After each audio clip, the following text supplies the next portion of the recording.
कैसे हो बेटा। तो देखिएगा, इससे लास्ट वीडियो में हमने डिस्कशन किया था feasible reaction of acid base. उसमें मैंने केवल आपको रिएक्शन ऑफ एसिड के बारे में डिस्कस किया था।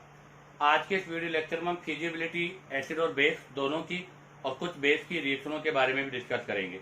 तो पहला हमारा है फिजिबल रिएक्शन ऑफ एसिड। आज हम नेक्स्ट सेकंड पॉइंट डिस्कस कर रहे हैं feasible reaction of acid. Acid की फिजिबल रिएक्शनें कौन कौन सी है, हमने पहले भी डिस्कस किया था। फिजिबिलिटी से मतलब क्या है वो मैं क्लियर कर दूं कि अगर आपके पास एक स्ट्रॉन्ग एसिड है, अगर वो वीक एसिड में कन्वर्ट हो रहा है तो बेटा वो रिएक्शन आपका फिजिबल है। लेकिन एक वीक एसिड स्ट्रॉन्ग एसिड में कन्वर्ट नहीं हो सकता। कहने का मतलब आपको क्या चेक करना है, एक शॉर्ट समराइज लिख दूं मैं। तो यहाँ पर मैं समराइज लिख रहा हूँ, सॉल्ट ऑफ वीक एसिड। जो भी आपका सॉल्ट है वो वीक एसिड का होना चाहिए, वो स्ट्रॉन्ग एसिड के साथ रिएक्शन करेगा और सॉल्ट ऑफ स्ट्रॉन्ग एसिड बन जाएगा और साथ में वीक एसिड बन जाएगा। ऐसा अगर है तो रिएक्शन फीजिबल है, फॉरवर्ड डायरेक्शन में होगी। अगर ऐसा रिएक्शन नहीं है तो रिएक्शन फीजिबल नहीं होगी, फॉरवर्ड डायरेक्शन में भी नहीं होगी। अब आप देखिएगा first question, CH3COOH plus ONA के साथ रिएक्शन करना है। आप देखो जब यहाँ से रिएक्शन होगी तो मेरे पास ये हाइड्रोजन सोडियम को रिप्लेस करेगा तो ये तो बदल जाएगा फिनोल में, तो यहाँ से फिनोल बन जाएगा और ये वाला पोर्शन चेंज हो जाएगा आपका सोडियम एसीटेट में। अब आप चेक करो ये रिएक्शन फीजिबल है या नॉन फीजिबल है। तो आप देखो, इसको बोलेंगे हम एसिड फर्स्ट और इसको बोलेंगे हम एसिड सेकंड। अब आप देखो दोनों के एसिडिक स्ट्रेंथ की मैं बात करूं तो एसिड फर्स्ट का जो एसिडिक स्ट्रेंथ है बेटा वो एसिड सेकंड से ज्यादा है, अर्थात एसिड फर्स्ट मोर एसिड है, एसिड सेकंड लेस एसिडिक है, अर्थात फिनोल से ज्यादा एसिडिक होता है आपका एसिटिक एसिड। तो यहाँ पर एक स्ट्रॉन्ग एसिड आपका वीक एसिड में कन्वर्ट हो रहा है और हमारे पास जो सोल्ट है वो सोल्ट है, सोल्ट ऑफ वीक एसिड जो है वो कन्वर्ट हो रहा है बेटा सोल्ट ऑफ स्ट्रॉन्ग एसिड में। इसका मतलब ये रिएक्शन आपका फॉरवर्ड डायरेक्शन में होगा, अर्थात यहाँ पर आपका फॉरवर्ड डायरेक्शन होगा और आपका इक्विलिब्रियम भी प्रोडक्ट की ओर जाएगा। तो इसका मतलब ये रिएक्शन आपका कौन सा होगा बेटा, फीजिबल रिएक्शन है। इस रिएक्शन को हम बोलेंगे फीजिबल रिएक्शन। ऐसे ही अब आप देखिएगा सेकंड में आपके पास है फॉर्मिक एसिड और फॉर्मिक एसिड का रिएक्शन इसके साथ किया है। तो देखो यहाँ से ये तो कन्वर्ट हो जाएगा बेंजोइक एसिड में और फॉर्मिक एसिड चेंज हो जाएगा sodium salt of formic acid के अंदर। अब आप देखो अगर मैं इन दोनों में एसिडिक स्ट्रेंथ की बात करूं तो बेटा formic acid are the strong acid और benzoic acid are the weak acid. ये एक एक्सेप्शन केस है। वैसे तो हमेशा एरोमेटिक एसिड एलिफेटिक एसिड से मोर होते हैं, बट फॉर्मिक एसिड का एसिडिक स्ट्रेंथ बेंजोइक एसिड से ज्यादा होता है। ये हम पहले भी डिस्कस कर चुके हैं। इसका मतलब एक स्ट्रॉन्ग एसिड वीक एसिड में कन्वर्ट हो रहा है तो इसका मतलब क्या होगा, रिएक्शन बेटा कहां पर होगा, आपका फॉरवर्ड डायरेक्शन में होगा, आपका रिएक्शन फीजिबल है और आपका इक्विलिब्रियम भी किधर होगा, प्रोडक्ट की ओर होगा। नेक्स्ट क्वेश्चन नंबर 3 में देखो आपके पास COOH के साथ मिथाइल ग्रुप है, अर्थात यहाँ पर ऑर्थो इफेक्ट ऑब्जर्व हो रहा है। अब आप मुझे बताओ ऑर्थो इफेक्ट से एसिडिक स्ट्रेंथ बढ़ेगा या घटेगा, तो एसिडिक स्ट्रेंथ बढ़ता है। अब यहाँ से जब रिएक्शन होगी तो ये H सोडियम को रिप्लेस कर देगा तो ये तो बन जाएगा बेंजोइक एसिड और वो चेंज हो जाएगा किसके अंदर, सोडियम सोल्ट में चेंज हो जाएगा। अब आप चेक करो यहाँ से, अब हम यहाँ से चेक करते हैं, ये भी एसिड है ये भी एसिड है, तो बेंजोइक एसिड है और वो आपका ऑर्थोटोलुइक एसिड है। तो बताओ ऑर्थोटोलुइक एसिड और बेंजोइक एसिड में से ज्यादा एसिडिक स्ट्रेंथ किसका होता है, तो वहां पर ऑर्थो इफेक्ट लग रहा है जबकि यहाँ पर ऑर्थो इफेक्ट नहीं है। तो इसका मतलब क्या होगा, ये आपका स्ट्रॉन्ग एसिड है बेटा और ये आपका वीक एसिड है। इसका मतलब एक स्ट्रॉन्ग एसिड से वीक एसिड का फॉर्मेशन हो रहा है। तो बताओ रिएक्शन फॉरवर्ड होगा या बैकवर्ड होगा, तो बेटा इसी कंडीशन पर आपका रिएक्शन फॉरवर्ड होगा, अर्थात यहाँ पर स्ट्रॉन्ग एसिड वीक में कन्वर्ट हो रहा है तो रिएक्शन फॉरवर्ड होगा और रिएक्शन आपका फीजिबल होगा और इक्विलिब्रियम प्रोडक्ट की ओर होगा। नेक्स्ट में देखो आप CH3COOH सल्फोनिक एसिड और ट्राई फ्लोरो एसिटिक एसिड है, सॉरी ये एसिटिक एसिड है और ये ट्राईफ्लोरो सोडियम ट्राईफ्लोरो एसिटिक है। अब यहाँ देखो आप, ये इसको अपना H प्रोवाइड करेगा तो यहाँ से मेरे पास क्या एसिड बनेगा, तो यहाँ से बनेगा CF3COOH और वो सोल्ट में किसमें हो जाएगा, CH3COONA अर्थात सोडियम एसीटेट बन जाएगा। अब आप देखो यहाँ से एसिडिक स्ट्रेंथ की मैं बात करूं तो बेटा यहाँ पर ट्राईफ्लोरो है, ट्राईफ्लोरो का -I लग रहा है और -I लगने की वजह से ये स्ट्रॉन्ग एसिड होगा और आपका एसिटिक एसिड जो होगा वीक एसिड होगा। अब की बार एक वीक एसिड स्ट्रॉन्ग एसिड में कन्वर्ट हो रहा है, क्या ये पॉसिबल है, तो बेटा एक वीक एसिड स्ट्रॉन्ग एसिड में कन्वर्ट नहीं हो सकता। इसका मतलब अब की बार रिएक्शन फॉरवर्ड नहीं, कहां पर होगा बेटा, बैकवर्ड में होगा। अब की बार आपका जो रिएक्शन है वो बैकवर्ड डायरेक्शन में होगा और नॉन फीजिबल रिएक्शन है बेटा ये, अर्थात ये रिएक्शन सेल्फ अपने आप नहीं होगी, इसको हमें करने के लिए कुछ कंडीशन यूज करनी पड़ेगी। नेक्स्ट नंबर 5 में आपके पास यहाँ CH ट्रिपल बॉन्ड CH है और यहाँ पर CH3ON है। आप देखो ये अपना एसिडिक हाइड्रोजन को रिप्लेस देगा, तो यहाँ से क्या बनेगा CH3OH मेथेनॉल, और वो किस में कन्वर्ट हो जाएगा CH3Na में। अब आप चेक करो मेथेनॉल और आपका एसिटिलीन दोनों में से कौन मोर एसिडिक होता है, तो बेटा methanol are the strong acid than the ethyne, अर्थात ये वीक एसिड है, ये स्ट्रॉन्ग एसिड है। आपको पता है एक वीक एसिड स्ट्रॉन्ग एसिड में कन्वर्ट नहीं हो सकता, तो बताओ ये रिएक्शन आपका फीजिबल होगा या नॉन फीजिबल होगा। तो ये रिएक्शन भी आपका बेटा कहां पर होगा, बैकवर्ड डायरेक्शन में होगा और नॉन फीजिबल होगा। तो बैकवर्ड डायरेक्शन के अंदर है और बेटा नॉन फीजिबल रिएक्शन है। अब आ जाएगा next question number 6। Next question number 6 के अंदर आपके पास मेथेनॉल और यहाँ पर सोडियम फिनॉक्साइड है। जब यहाँ से ये सोडियम को रिप्लेस करेगा तो ये तो कन्वर्ट हो जाएगा फिनॉल में और वो कन्वर्ट हो जाएगा बेटा सोडियम मेथोक्साइड में। अब आप देखो फिनॉल और मेथेनॉल में से अगर मैं बात करूं तो methanol are the weak acid और phenol are the strong acid. एक वीक एसिड स्ट्रॉन्ग एसिड में कन्वर्ट हो रहा है जो कि पॉसिबल नहीं है। इसका मतलब यहाँ पर भी आपका रिएक्शन कहां पर होगा बेटा, बैकवर्ड डायरेक्शन में होगा, फॉरवर्ड नहीं होगा, और ये भी आपका नॉन फीजिबल रिएक्शन होगा। नेक्स्ट में देखो बेटा यहाँ फिनॉल है, यहाँ पर CH3CH2OH अर्थात सोडियम इथोक्साइड है, ये हाइड्रोजन इसको रिप्लेस करेगा, तो यहाँ से मेरे पास CH3CH2OH एथेनॉल बन जाएगा और ये वाला पार्ट आपका सोडियम फिनॉक्साइड में कन्वर्ट हो जाएगा। अब आप देखो यहाँ पर फिनॉल है, यहाँ पर एथेनॉल है, phenol are the strong acid, ethanol are the weak acid. एक स्ट्रॉन्ग एसिड आपके वीक एसिड में कन्वर्ट हो रहा है, तो इसका मतलब रिएक्शन क्या होगा बेटा, फॉरवर्ड होगा। तो ये रिएक्शन आपका फॉरवर्ड डायरेक्शन के अंदर होगा और बेटा फॉरवर्ड के साथ साथ में फीजिबल भी होगा। नेक्स्ट देखिएगा CH3OH methanol, C2H5OH sodium ethoxide, ये हाइड्रोजन सोडियम को रिप्लेस करेगा, तो यहाँ से C2H5OH एथेनॉल बनेगा और CH3ONA सोडियम मिथोक्साइड बनेगा। अब आप देखो यहाँ मेथेनॉल है, यहाँ पर एथेनॉल है, methanol are the strong acid, ethanol are the weak acid. बेटा एक स्ट्रॉन्ग एसिड वीक एसिड में कन्वर्ट हो रहा है तो रिएक्शन फॉरवर्ड होगा और फीजिबल भी होगा। आ जाएगा next question number 9। Question number 9 में बेटा बेंजोइक एसिड है और यहाँ पर आपको पोटेशियम पिक्रेट गिवन है, ये H इस पोटेशियम को रिप्लेस करेगा, तो यहाँ से मेरे पास क्या बनेगा, तो यहाँ से मेरे पास बनेगा बेटा पिक्रिक एसिड, ये पिक्रिक एसिड बन गया और यहाँ पर क्या बन जाएगा, सोडियम बेंजोएट बन जाएगा। अब आप देखो इनके एसिडिक स्ट्रेंथ का ऑर्डर क्या होगा, यहाँ फॉर्मिक एसिड है, यहाँ पिक्रिक एसिड है।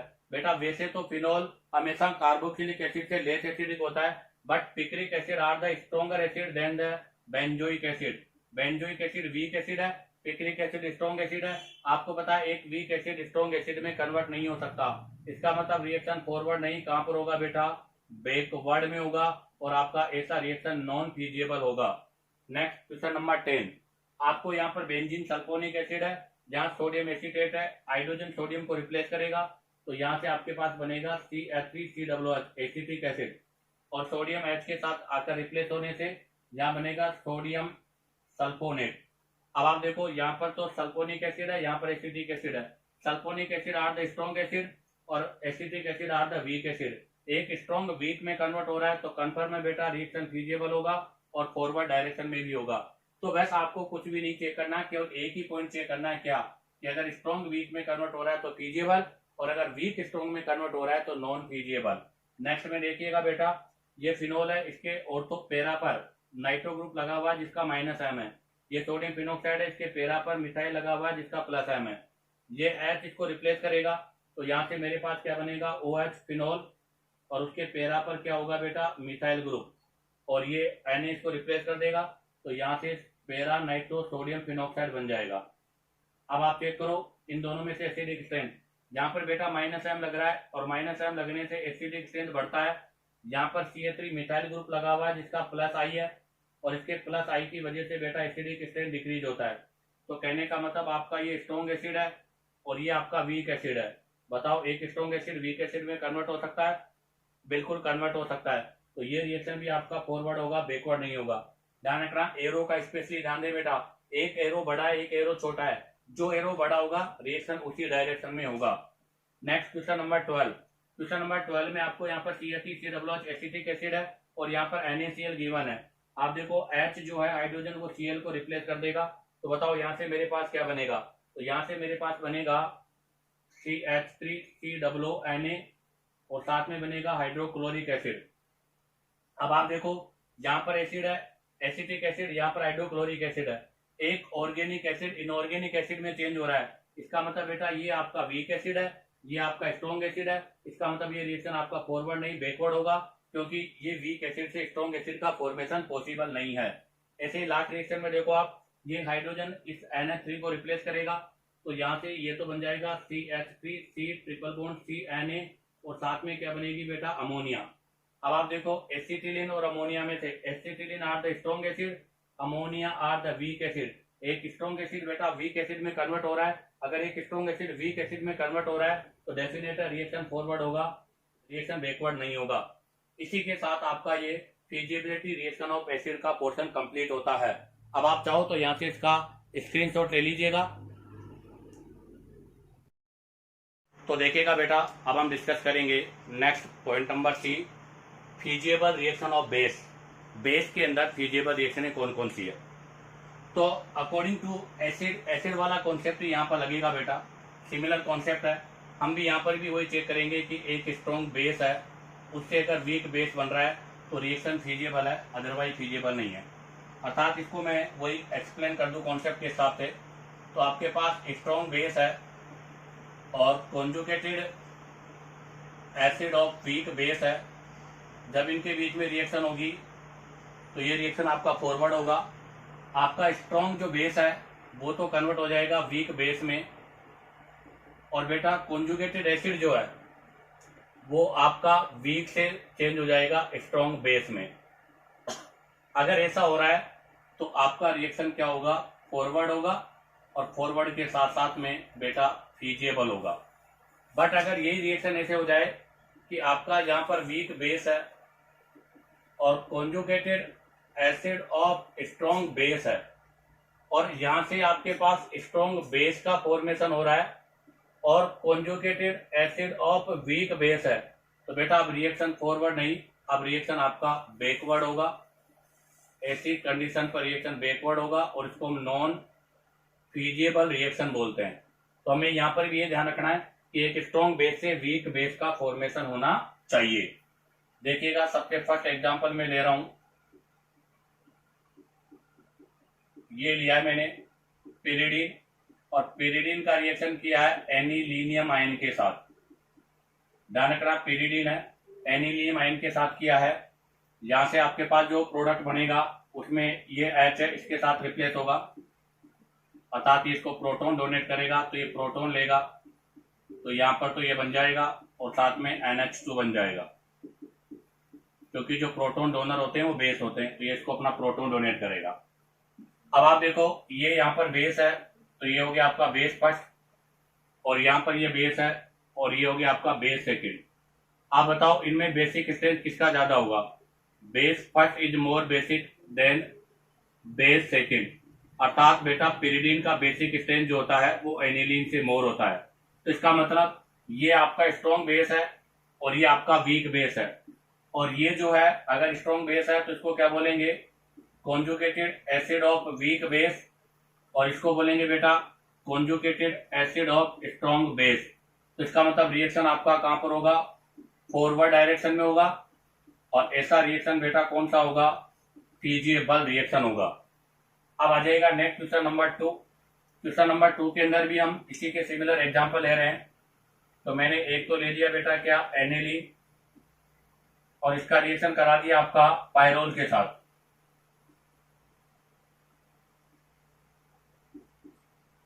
आप बताओ ये रिएक्शन फॉरवर्ड है बैकवर्ड है, तो ये इसको अपना प्रोटॉन देगा, प्रोटॉन देगा तो ये तो चेंज हो जाएगा एनिलीनियम आयन में, और ये चेंज हो जाएगा पायरोल में। अब आप देखो, aniline are the strong base और pyrrole are the weak base, क्योंकि पायरोल का लोन पेयर एरोमेटिसिटी का हिस्सा होता है, इसलिए वीक बेस होता है, ये स्ट्रॉन्ग बेस होता है। तो ऐसी कंडीशन पर रिएक्शन अब बेटा फॉरवर्ड नहीं, कहां पर होगा, बैकवर्ड होगा, और ऐसी रिएक्शन को हम फीजिएबल नहीं, नॉन फीजिएबल बोलेंगे, क्योंकि स्ट्रॉन्ग बेस से वीक बेस का फॉर्मेशन पॉसिबल नहीं है। एक और एग्जांपल ले रहे हैं इसी से रिलेटेड हम। एग्जाम्पल नंबर थर्ड में मैंने लिया है एनिलीन और इसका रिएक्शन किया है बेटा CH3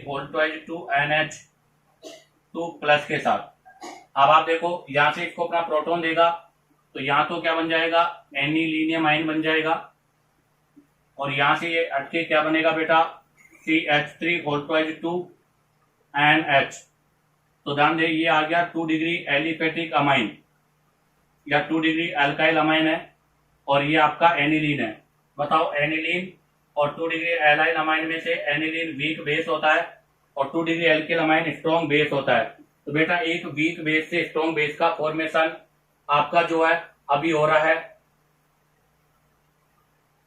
यहां पर आपका एक वीक बेस से स्ट्रॉन्ग बेस का फॉर्मेशन हो रहा है, इसलिए आपका रिएक्शन क्या होगा बेटा, वीक से स्ट्रॉन्ग बन रहा है। इसका मतलब रिएक्शन आपका बैकवर्ड में होगा अर्थात नॉन फीजिबल होगा और साथ में कौन सा रिएक्शन होगा बेटा, बैकवर्ड होगा। बेटा इस वाले में मैंने एक मिस्टेक कर दी, आपका स्ट्रॉन्ग बेस था एनिलीन, पायरोल आपका वीक बेस था, तो एक स्ट्रॉन्ग बेस से वीक बेस का फॉर्मेशन हो रहा है। तो बेटा ये रिएक्शन भी आपका क्या होगा, फॉरवर्ड डायरेक्शन में होगा और फॉरवर्ड डायरेक्शन के साथ साथ में फीजिबल भी होगा। तो ध्यान दे स्ट्रॉन्ग बेस से वीक बेस का अगर फॉर्मेशन हो रहा है तो ऐसी कंडीशन पर ध्यान दे, अगर आपका ये भी वीक बेस है, अगर आपका स्ट्रॉन्ग बेस से वीक बेस का फॉर्मेशन हो रहा है तो रिएक्शन फीजिबल और अगर वीक से स्ट्रॉन्ग बन रहा है तो रिएक्शन नॉन फीजिबल। अब आप चाहो तो यहाँ से इसका स्क्रीनशॉट ले लीजिएगा। अब हम इससे रिलेटेड नेक्स्ट एग्जांपल्स के बारे में डिस्कस करेंगे। तो देखिएगा अब हम डिस्कस करेंगे बेटा next example number 4। Example number 4 में NH2C double bond NH2 NH अर्थात गवानाडीन गिवन, आपको गवानाडीन है और आपको पता है बेटा गवानाडीन आर द स्ट्रोंगर बेस। जब यहां से रिएक्शन होगा तो ये तो आपके एनिलीन में कन्वर्ट हो जाएगा और गवानाडीन का जो डबल बॉन्डेड वाला पार्ट है इसका लोन पे लोकेलाइज है तो यही प्रोटोनेटेड होगा। ध्यान रखना जब हमने बेस स्ट्रेंथ के बारे में डिस्कस किया था तब कहा था कि हमेशा डबल बॉन्ड वाला नाइट्रोजन ही आपका प्रोटोनेटेड होता है। तो ये आपका वीक बेस है, स्ट्रॉन्ग बेस से वीक बेस बन रहा है तो इसका मतलब रिएक्शन कहां पर होगा बेटा, फॉरवर्ड होगा और इसी कंडीशन पर आपका रिएक्शन जो है वो फीजिबल होगा। नेक्स्ट क्वेश्चन नंबर 5 में एनिलीन गिवन है और ये आपके पास सोल्ट है। यहां से देखो आप ये इसको अपना प्रोटॉन देगा तो एनिलीन तो कन्वर्ट हो जाएगा एनिलीनियम आयन में और ये वाला जो पोर्शन है RCNH2 डबल बॉन्ड और आपका क्या हो गया NH अर्थात ये बन गया आपका अमाइडीन। और आपको पता है बेटा गवानाडीन के बाद में स्ट्रॉन्ग बेस होता है तो यहाँ पर आपका एक वीक बेस स्ट्रॉन्ग बेस में कन्वर्ट हो रहा है और आपको पता है बेटा स्ट्रॉन्ग बेस वीक में कन्वर्ट हो सकता है बट वीक स्ट्रॉन्ग में कन्वर्ट नहीं हो सकता। इसका मतलब ये रिएक्शन आपका फॉरवर्ड नहीं, कहां पर होगा बेटा, बैकवर्ड होगा। तो ये रिएक्शन आपका बैकवर्ड है और फीजिबल नहीं बेटा, नॉन फीजिबल भी होगा। अब आ जाएगा next question number 6। Next question number 6 में आपको एनिलीन के ऑर्थो पर OCH पैरा पर OCH3 ग्रुप गिवन है जिसका प्लस M है और इसकी वजह से यहाँ पर बेसिक स्ट्रेंथ बढ़ेगी। तो देखो जब इसको ये प्रोटॉन देगा तो ये तो कन्वर्ट हो जाएगा किसके अंदर, NH3 प्लस और नीचे आपका यहाँ पर ऑर्थो पर पैरा पर आ जाएगा मिथॉक्सी और ये चेंज हो जाएगा आपका PHNH2 एनिलीन में। अब आप देखो एनिलीन और इसमें से ये स्ट्रॉन्ग बेस है, ये वीक बेस है अर्थात एक स्ट्रॉन्ग बेस आपके वीक बेस में कन्वर्ट हो रहा है। रिएक्शन फॉरवर्ड होगा, कहां पर होगा बेटा, रिएक्शन फॉरवर्ड डायरेक्शन में होगा और ऐसा रिएक्शन क्या कहलाएगा बेटा, आपका फीजिबल रिएक्शन कहलाएगा। नेक्स्ट देखिएगा ये आपका मिथाइल अमाइन है और ये यहाँ पर आपका सोल्ट है, ये इसको अपना हाइड्रोजन देगा तो यहाँ से मेरे पास बनेगा CH3NH3 प्लस और ये बन जाएगा CH3CH2NH2 इथाइल अमाइन। बेटा मिथाइल अमाइन और इथाइल अमाइन में इसका प्लस आई ज्यादा है, उसका प्लस आई कम है। आप बताओ अगर इसका प्लस आई मोर है या मैक्सिमम है तो ये स्ट्रॉन्ग बेस होगा और ये आपका वीक बेस होगा। आपको पता है बेटा एक वीक बेस स्ट्रॉन्ग बेस में कन्वर्ट नहीं हो सकता। इसका मतलब ये रिएक्शन भी आपका कहां पर होगा बेटा, बैकवर्ड में होगा, फॉरवर्ड में नहीं होगा और नॉन फीजिबल होगा। क्वेश्चन नंबर 8 में आप देखो बेटा ये आपका पिरिडीन है और ये पार्ट आपका पायरोल है।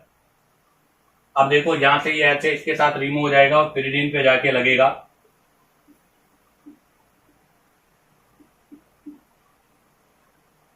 और पायरोल आपका ऐसे बन जाएगा। अब आप देखो यहाँ पर बेस कौन था, pyridine. Pyridine are the stronger base.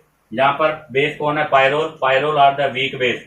तो पिरिडीन यहाँ पर स्ट्रॉन्गर बेस है और पायरोल वीक बेस है, तो स्ट्रॉन्ग बेस वीक में कन्वर्ट हो रहा है, तो इसका मतलब रिएक्शन फॉरवर्ड होगा, आपका बैकवर्ड डायरेक्शन में नहीं होगा, और ऐसी रिएक्शन आपका क्या होगा बेटा, फीजिएबल होगा। अब आ जाएगा एग्जाम्पल नंबर 9। अमोनियम क्लोराइड अर्थात NH4Cl और मिथाइल अमाइन है। जब यहां से ही अपना इसको H देगा तो देखो ये कन्वर्ट हो जाएगा CH3 NH3 प्लस माइनस, और ये किसमें कन्वर्ट हो जाएगा, अमोनिया में कन्वर्ट हो जाएगा।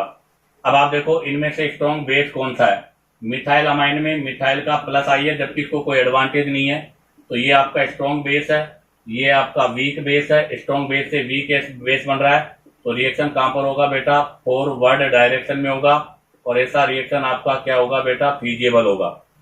Next question number 10। Methyl amine और CH3 NH2Cl, यहां से ये इसको अपना प्रोटॉन देगा, तो ये तो कन्वर्ट हो जाएगा किसमें, देखो CH3 NH3 प्लस माइनस, और ये वाला जो पोर्शन है वो कन्वर्ट हो जाएगा CH3 NH के अंदर।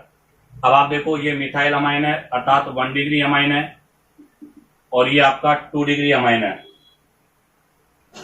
और बेटा 1 डिग्री और 2 डिग्री में से 2 डिग्री मोर बेसिक होता है, तो ये स्ट्रॉन्ग बेस है, ये वीक बेस है। एक वीक बेस से स्ट्रॉन्ग बेस का फॉर्मेशन नहीं होता, इसका मतलब रिएक्शन आपका फॉरवर्ड नहीं, कहां पर होगा बेटा, बैकवर्ड डायरेक्शन में होगा।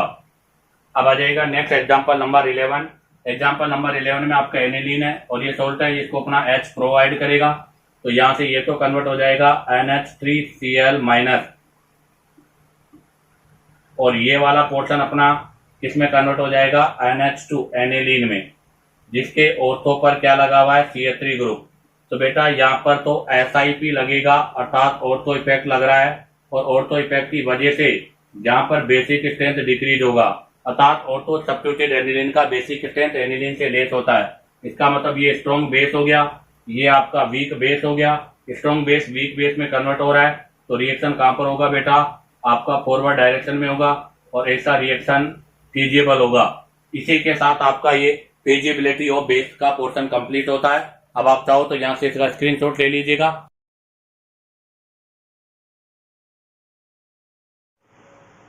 तो देखिएगा, अब हम डिस्कस करेंगे question number 1। Which of the following acid base reaction is more feasible. आपको बताना है कि इनमें से कौन सा रिएक्शन जो है मोर फीजिएबल है। तो इसका मतलब ये हो गया बेटा कि जो मोर बेसिक होगा उसका प्रोटोनेशन भी मोर होगा। तो इस क्वेश्चन का जो कॉन्सेप्ट है वो है मोर बेसिक नेचर पर, कि जिसका बेसिक स्ट्रेंथ मोर होगा बेटा उसकी फीजिबिलिटी भी क्या होगी, मोर। आप देखिएगा फर्स्ट के अंदर यहाँ पर ये नाइट्रोजन जो लोन पेयर है ये तो आपका डी लोकेलाइज है, और ये वाला आपका लोन पेयर जो है बेटा वो लोकेलाइज है। आप देखो इसने प्रोटोनेशन किस पे किया है, डीलोकेलाइजेशन पर, इसलिए फीजिबल नहीं है। सेकंड में देखो बेटा बी, यहाँ पर भी इस नाइट्रोजन में sp2a लोकेलाइज है, और ये lone pair sigma pi D localise है, और इसने यहाँ पर भी बेटा प्रोटोनेशन किस पे किया है, डी लोकेलाइजेशन पर नहीं होगा, क्योंकि दोनों लीस्ट बेसिक है। थर्ड में आ जाओ, यहाँ पर भी देखो बेटा आपका ये वाला लोन पेयर जो है वो लोकेलाइज है, sp2 का पार्ट है, और ये लोन पेयर आपका डी लोकेलाइज है, क्योंकि ये आपके रेजोनेंस में आ रहा है लोन पेयर सिग्मा पाई। हालांकि इसने प्रोटोनेशन तो sp2 पर किया है, इसका मतलब हो सकती है, बट आप आगे देखिएगा ये स्ट्रक्चर है बेटा किसका, गवानाडीन का। ये हमने पहले भी डिस्कस किया था, ये आपका गवानाडीन है, गवानाडीन। इसके अंदर आपका ये क्या बन गया, कॉन्जुगेटेड एसिड, और ये जो कॉन्जुगेटेड एसिड आ रहा है बेटा इसमें यहाँ पर 3 इक्विवेलेंट रेजोनेटिंग स्ट्रक्चर आ रही है, और इसका 3 इक्विवेलेंट रेजोनेटिंग स्ट्रक्चर होने की वजह से हाईली स्टेबल होगा बेटा। ये हमने पहले भी डिस्कस किया था। अगर ये हाईली स्टेबल है तो इसका मतलब इसी के अंदर आपका मोर इजिबिलिटी होगी। कैसे होगा वो देखिएगा, लोन पेयर सिग्मा पाई, तो यहां से क्या होगा, देखो ये लोन पेयर यहाँ जाएगा, पाई बॉन्ड यहाँ जाएगा, तो एक रेजोनेटिंग स्ट्रक्चर तो आपका ये बन जाएगा NH2C डबल बॉन्ड NH2 पे प्लस, यहाँ सिंगल बॉन्ड, और यहाँ बन जाएगा आपका NH। ठीक है बेटा, यहाँ से आपके पास ये बॉन्ड है, ये बॉन्ड यहाँ शिफ्ट हो जाएगा, यहाँ डबल बॉन्ड होके पॉजिटिव आ जाएगा, और यहाँ पर आपका ये बॉन्ड यहाँ शिफ्ट होगा तो ये आपके पास बन जाएगा। अब आप देखो lone pair sigma pi again resonance हो जाएगा, एक रेजोनेंस ये और हो गया, NH2 positive double bond C single bond NH2 और सिंगल बॉन्ड NH, ये फॉर्म बन जाएगी। सॉरी यहाँ पर 2 आएगा बेटा, तो ये बन गया आपके पास। तो देखो तीनों इक्विवेलेंट रेजोनेटिंग स्ट्रक्चर है, इसलिए यहाँ पर मोर फीजिबल होगा। अब आ जाएगा next question number 2, which of the following will accept H plus from H plus ion. आपको बताना है कि इनमें से कौन सा अमोनियम आइन से H प्लस एक्सेप्ट करेगा। तो बेटा इसका भी कॉन्सेप्ट ये होगा कि जो मोर बेसिक होगा वो इजीली एक्सेप्ट करेगा, जो लेस बेसिक होगा वो लेस एक्सेप्ट करेगा। तो आप देखो पहला एनिलीन है, एनिलीन का तो लोन पेयर डी लोकेलाइज है बेटा, यहाँ से लोन पेयर डी लोकेलाइज है। सेकंड में भी लोन पेयर क्या हो रहा है, डी लोकेलाइज हो रहा है। पायरोल है, इसका तो lone pair take part in aromaticity में हो रहा है, तो ये तो टेक पार्ट इन एरोमेटिसिटी है। बट आप देखिएगा ये आपका इथाइल अमाइन है, इसमें यहाँ से इसका प्लस आई आ रहा है, लोन पेयर बढ़ रहा है, मोर बेसिक है, तो बेटा इसी का प्रोटोनेशन सबसे इजी होगा। नेक्स्ट क्वेश्चन नंबर 3, ये आपको स्ट्रक्चर गिवन है, इसका रिएक्शन हाइड्रोक्लोरिक एसिड का 1 मोल, मतलब 1 मोल हाइड्रोक्लोरिक एसिड लेना है। आप बताओ यहाँ पर मेजर प्रोडक्ट क्या बनेगा। तो बेटा हाइड्रोक्लोरिक एसिड में जो रिएक्शन होगा, अर्थात हाइड्रोक्लोरिक एसिड अपना प्रोटोन डोनेट करेगा, तो प्रोटोन उसको डोनेट करेगा जो मोर बेसिक होगा। तो आप देखो ये वाला लोन पेयर सिग्मा पाई, अर्थात ये लोन पेयर तो आपका डी लोकेलाइज का पार्ट है, जबकि ये वाला जो लोन पेयर है वो डी लोकेलाइज नहीं बेटा, ये वाला लोन पेयर आपका लोकेलाइज है, और जो लोन पेयर लोकेलाइज है वो मोर बेसिक होता है, तो ये आपका मोर बेसिक है। और अगर ये मोर बेसिक है तो बेटा रिएक्शन यहाँ पर ही पॉसिबल है, इसका मतलब यहाँ पर आपका हाइड्रोजन जुड़ेगा। तो कौन सा ऑप्शन होगा, फर्स्ट ऑप्शन आपका रॉन्ग हो गया, सेकेंड ऑप्शन आपका राइट हो गया। इसी के साथ आपके क्वेश्चन कंप्लीट होते हैं। अब आप चाहो तो यहाँ से इसका स्क्रीनशॉट ले लीजिएगा। अब हम यहाँ से नेक्स्ट कंडीशन के बारे में डिस्कस करेंगे।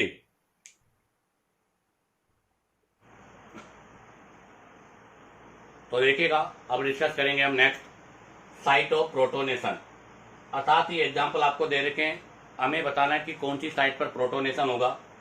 तो बेटा इसके लिए भी कॉन्सेप्ट तो वही यूज होगा कि मोर बेसिक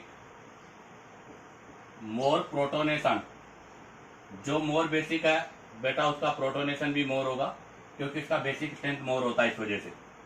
अब आप देखिएगा पहला क्वेश्चन जो है इसमें ये तो आपका है पिरिडीन और ये है पायरोल। आपको पता है बेटा पिरिडीन और पायरोल में से पिरिडीन मोर बेसिक होता है, तो यहाँ पर जो प्रोटोनेशन साइट होगा वो ये होगा, अर्थात इस पिरिडीन के साथ में यहाँ पर जो नाइट्रोजन है, इस नाइट्रोजन पर क्या लग जाएगा, हाइड्रोजन लग जाएगा, अर्थात NH प्लस पॉजिटिव बन जाएगा।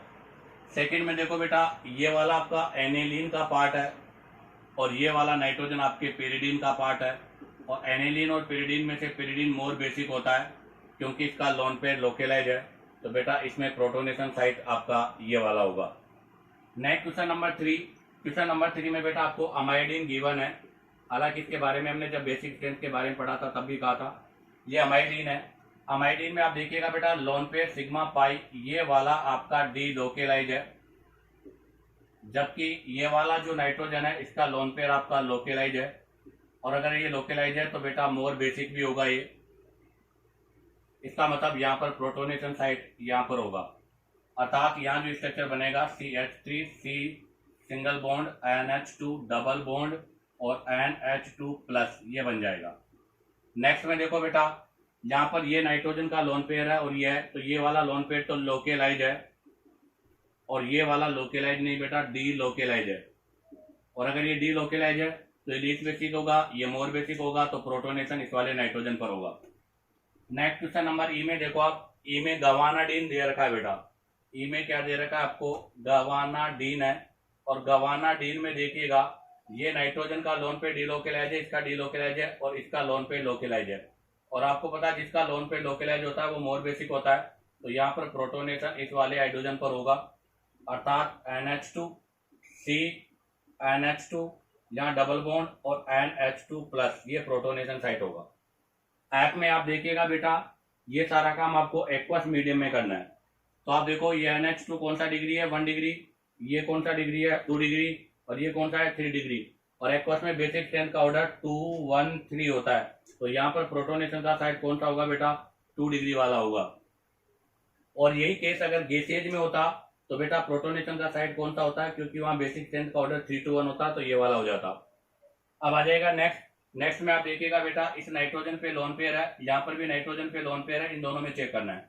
आप देखिएगा इस नाइट्रोजन का लोन पेयर रेजोनेंस के साथ है, अर्थात ये लोन पेयर आपका लोकेलाइज नहीं बेटा, डी लोकेलाइज है, अर्थात रिंग के अंदर है। जबकि यहाँ पर क्या हो रहा है, SIR लग रहा है, यहाँ पर भी SIR लग रहा है, अर्थात यहाँ पर स्टेरिक हिंड्रेंस की वजह से ये रोटेट होकर आउट ऑफ प्लेन चला जाता है, और ये नाइट्रोजन आउट ऑफ प्लेन जाने की वजह से मतलब ये क्या हो जाता है, लोकेलाइज रह जाता है। अब बताओ, अगर ये लोन पे लोकेलाइज है तो इसका मतलब क्या होगा बेटा, मोर बेसिक होगा, और मोर बेसिक होगा तो मोर प्रोटोनेशन भी होगा। तो इसमें प्रोटोनेशन आपका साइट कौन सा होगा, ये वाला साइट होगा, क्योंकि ये डीलोकेलाइजर वो लोकेलाइजर। इसी के साथ आपका साइट ऑफ प्रोटोनेशन कंप्लीट होता है। अब आप चाहो तो यहाँ से इसका स्क्रीनशॉट ले लीजिएगा। अब हम यहाँ से नेक्स्ट क्वेश्चन के बारे में डिस्कस करेंगे। तो देखिएगा, अब हम डिस्कस करेंगे बेटा नेक्स्ट, विच बेस इजिली प्रोटोनेटेड। आपको बताना है कि इनमें से कौन सा बेस इजिली प्रोटोनेटेड होगा। तो बेटा इसका भी वही कॉन्सेप्ट होगा, मोर बेसिक।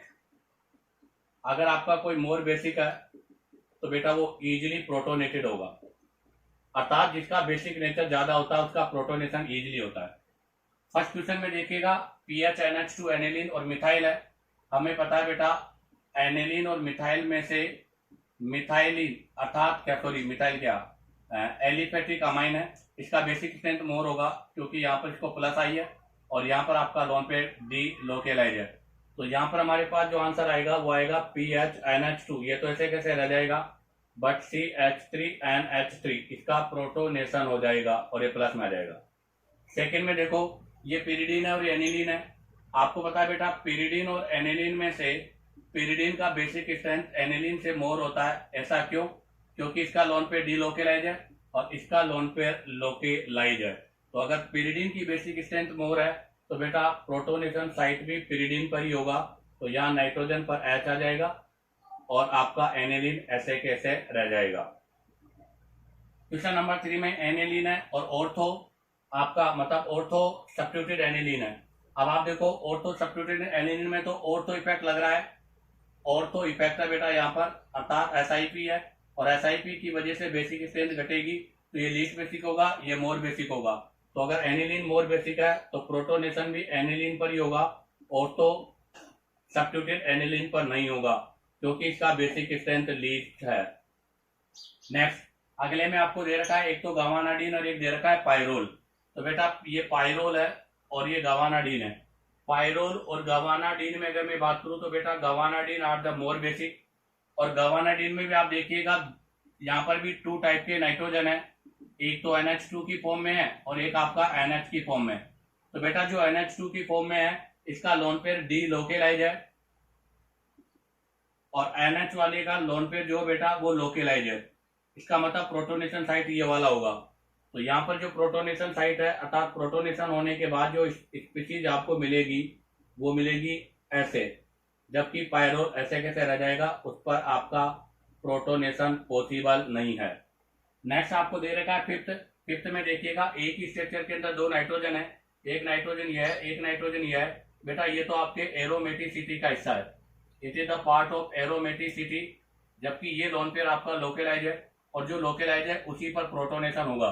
तो यहाँ पर प्रोटोनेशन sp2 वाले नाइट्रोजन पर अर्थात इस वाले नाइट्रोजन पर आपका क्या होगा बेटा, प्रोटोनेशन होगा, इस वाले नाइट्रोजन पर प्रोटोनेशन नहीं होगा। आगे आ जाएगा। नेक्स्ट में आपको देखो ये एनिलीन है और उसके मेटा पर है, तो मेटा पर केवल प्लस आई लगेगा। यहाँ पर CH3 आपके पैरा पर है, इसका प्लस आई भी लगेगा और प्लस आई पर कॉन्जुगेशन भी लगेगा। इसका मतलब ये मोर बेसिक होगा, ये लीस्ट बेसिक होगा। तो जो मोर बेसिक होगा उसी का प्रोटोनेशन होगा। तो यहाँ पर जो प्रोटोनेशन होगा वो आपके मेटा वाले का नहीं, किसका होगा बेटा, पैरा वाले का होगा। तो यहाँ पर जो होगा वो किसका होगा, पैरा वाले का। तो यहाँ पर पैरा पर क्या आ जाएगा आपका, पैरा वाले के ऊपर एनिलीनियम आयन बन जाएगा। तो ये बन जाएगा। इसी के साथ आपका ये फिजिबिलिटी रिएक्शन ऑफ बेस वाला पोर्शन कंप्लीट होता है। उम्मीद करता हूँ कि आपको वीडियो पसंद आया होगा, क्योंकि मैंने हर क्वेश्चन को कॉन्सेप्टली एक्सप्लेन किया है। अगर आपको वीडियो पसंद आया हो तो बेटा वीडियो को लाइक, सब्सक्राइब और शेयर करो, ताकि आप लोगों के पास न्यू नोटिफिकेशन आता रहे।